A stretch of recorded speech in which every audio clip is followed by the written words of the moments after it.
Saludo con gusto. Gabriel, buenas tardes. ¿Qué tal? Buenas tardes para ti, para toda tu audiencia. Un gusto estar aquí.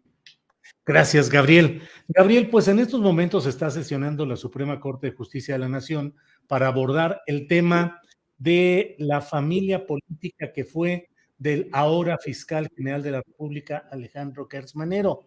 Al menos la expectativa en general es de que hoy se va pues a dictar o a facilitar o a determinar que quede en libertad la señora Alejandra Cuevas. Pero bueno, eso está por resolverse. Ya veremos los términos.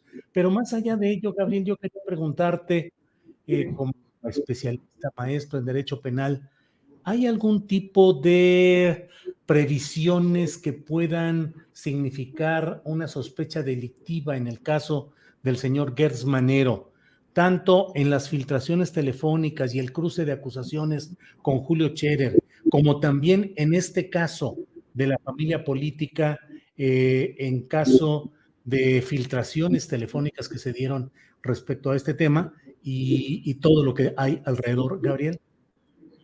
Claro que sí, con mucho gusto, Julio, y precisamente como lo señalas, en estos momentos el ministro Ortiz Mena, que es el autor del segundo proyecto, está exponiendo por qué razón se le debe de conceder a la mamá y a la hija de este caso tan relevante el amparo absoluto, lo que se traduciría que en las siguientes horas quedara la persona detenida completamente en libertad.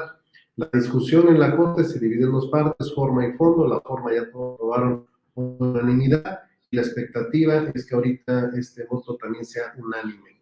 ¿Cuáles van a ser las consecuencias de todo ello? Bueno, se va a poner en evidencia de que sí hay delito, de que sí existió delito, pero no por parte de las mujeres que fueron perseguidas, sino que hubo delitos por parte de la Fiscalía General de Justicia de la Ciudad de México al fabricar culpables, creando y extendiendo indebidamente la interpretación de la ley para darle gusto al fiscal general de la República y llevar a proceso no solamente a las personas que hoy la Corte está resolviendo su situación, sino que también procedieron contra los ministerios públicos que tuvieron a su cargo la investigación del hecho y que desde una primera instancia dijeron no hay delito de las señoras Morán, no hay delito de las señoras Cuevas, no hubo una desatención a la persona que desafortunadamente perdió la vida. Pero a pesar de que hoy la Corte está dando la razón a ello, la Fiscalía, en una especie de tráfico de influencias, accedió a la voluntad del denunciante y consignó tanto a los ministerios públicos, por haber consignado en su momento, y consignó a su familia política acusándolos de estas omisiones que derivaron según la perspectiva del denunciante en su muerte, lo cual no ocurrió así. Ahora bien, las llamadas telefónicas interceptadas, por un lado, desde luego, es un delito la intervención de las comunicaciones privadas, pero lo que se dice en las mismas permite inferir que se utilizó al aparato de justicia a nivel federal de la Fiscalía, pues para persuadir, para hacer una presión en la Suprema Corte de Justicia de la Nación.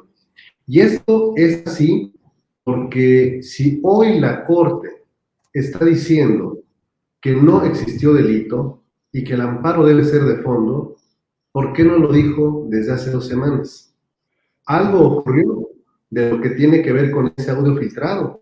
Es decir, sí se estaba cabildeando, se estaban consiguiendo ministros para que esto que está por ocurrir no ocurriese. Gabriel, y todo esto de lo que estamos hablando, bueno, parece absolutamente impropio de alguien que ejerza una función tan relevante y tan importante como es la de la Fiscalía General de la República. La posibilidad de instaurar a partir de lo que suceda hoy acusaciones por delitos, presuntos delitos cometidos por Gertz Manero, ¿es algo que debe iniciar la autoridad por sí misma o a petición de parte? Bueno, estamos ante un grave problema, porque el fiscal no se puede investigar a sí mismo.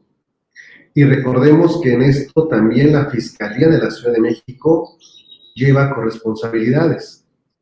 pero la Fiscalía de la Ciudad de México tampoco se podría investigar a sí misma. Entonces, aquí lo oportuno es que, de acuerdo a lo que diga la Corte, porque la Corte lo puede decir en su resolución que está discutiendo, decir que se investiguen los responsables. ¿Quién tendría que investigarlos? Estamos ante dos posibilidades. Una, por lo que hace la Fiscalía General, lo puede investigar una comisión del Senado, porque es ante el Senado ante quien responde políticamente el fiscal general. Y en el caso de la Ciudad de México, una comisión en el Congreso local, para determinar si han violado y han incumplido ambos fiscales con sus responsabilidades. Y de ser así, tendrían que tomar la decisión de removerlos de ese cargo para que puedan enfrentar, en su caso, un proceso penal por los posibles delitos de tráfico de influencia, contra la administración de justicia, abuso de autoridad, etcétera.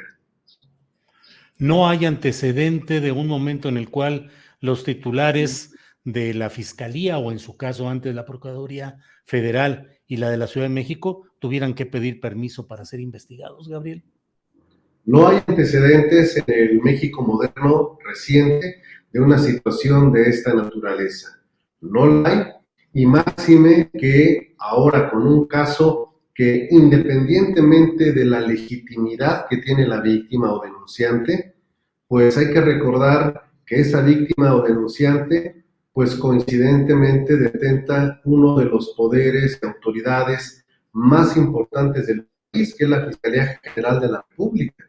Entonces, esta mezcla de intereses, esta mezcla de acciones y esta confabulación política entre las autoridades de la Ciudad de México y la FGR, pues le echaron a perder la vida por más de 560 días, o no sé, no tengo la exacta de los números de días que lleva privada de la libertad de esta mujer de la tercera edad, y a la otra, pues que está prácticamente a la fuga. Entonces, también aquí había que preguntarnos junto con el auditorio, ¿esto se va a acabar con un, usted disculpe? Gabriel, y por ejemplo, el caso del artículo el escrito que presentó en la revista Proceso Julio Scherer Ibarra, en el que señala que el propio fiscal le pidió el favor de que actuara en este asunto específico de su familia política. Lo que ahí dice y todo lo que señala Julio Scherer, ¿debería ser también investigado? ¿Constituye indicio delictivo?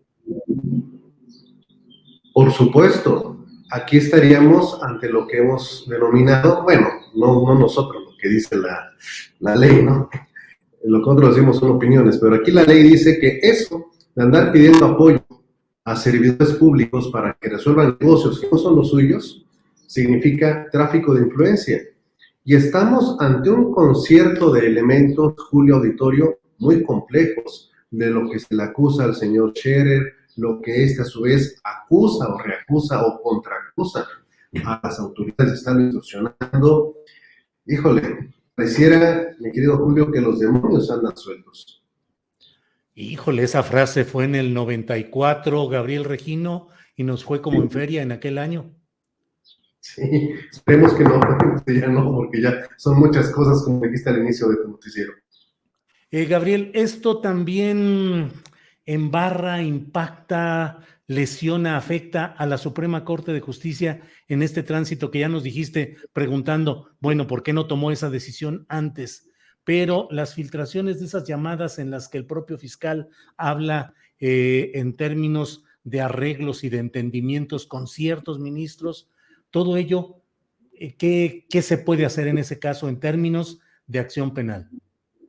Pues además de existir un deterioro institucional en las relaciones y en la que existe una afirmación que se tendría que investigar de decir que ya tenemos tantos ministros en la bolsa, pues sí, forma parte de estas investigaciones que se deben de realizar, pero insistimos, en el caso del fiscal general de la República, la investigación tiene que hacerle el Senado. ¿Habrá voluntad en el Senado de la República por hacer algo semejante? ¿O simple y sencillamente van a decir, bueno, ya queda en libertad, asunto cerrado? Gabriel, pues vamos a esperar cuál es el resultado exacto de lo que determinen los ministros de la Corte pues en un ratito más ya están en eso, pero no resisto antes de darte las gracias por esta oportunidad de platicar contigo, Gabriel, preguntarte, pues, ¿qué sucede? El consejero jurídico de la presidencia, ex consejero, pero metido en el escándalo y en las acusaciones. El fiscal general de la República, igualmente. La secretaria de Gobernación entonces, igualmente. El ex director de la poderosa unidad de inteligencia financiera, Santiago Nieto Castillo, también salió en circunstancias muy complicadas. ¿Qué pasa? ¿Cuál es tu opinión? ¿Qué está pasando en todo ese aparato relacionado con lo jurídico, con lo judicial? Se contaminaron el ejercicio de las funciones públicas con los intereses privados. Y lamentablemente cuando esto ocurre, ahí están los resultados. Pues Gabriel, muchas gracias como siempre por tu palabra, por tu conocimiento y vamos a ver qué sucede de ratito y ya veremos qué es lo que va avanzando en este tema. Gabriel, como siempre, muy agradecido de tu tiempo y de tu amabilidad. Un fuerte abrazo para ti y para tu auditorio, Julio. Hasta pronto. Gracias, hasta luego. Gracias.